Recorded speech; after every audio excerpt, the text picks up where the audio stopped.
السلام علیکم ورحمۃ اللہ وبرکاتہ۔ بسم اللہ الرحمن الرحیم۔ ناظرین، آج میں کچھ خواب بیان کروں گا۔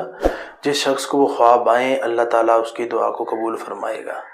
سب سے پہلا خواب یہ ہے کہ جس بندے کو خواب کے اندر تسبیح کرتا ہوا وہ اپنے آپ کو دیکھے تو اس کی کوئی مراد ہے، کوئی مقصد ہے، کوئی کام ہے، تو اس کو تسبیح نظر آئی ہے تو اس کی دعا پراپر کر رہا ہے کہ یا اللہ میرا یہ کام کر دے، اس کی دعا قبول ہو جائے گی۔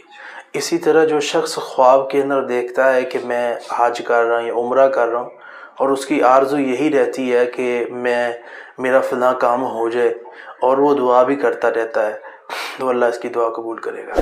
اسی طرح خواب کے اندر انسان یہ دیکھتا ہے کہ وہ نماز پڑھ رہے ہیں تو انشاءاللہ تعالیٰ اس کی بھی دعا قبول ہو جائے گی۔ خواب میں وضو کرتا ہوا اپنے آپ کو دیکھتا ہے، اس بندے کی بھی اللہ تعالیٰ دعا کو قبول فرما لیں گے۔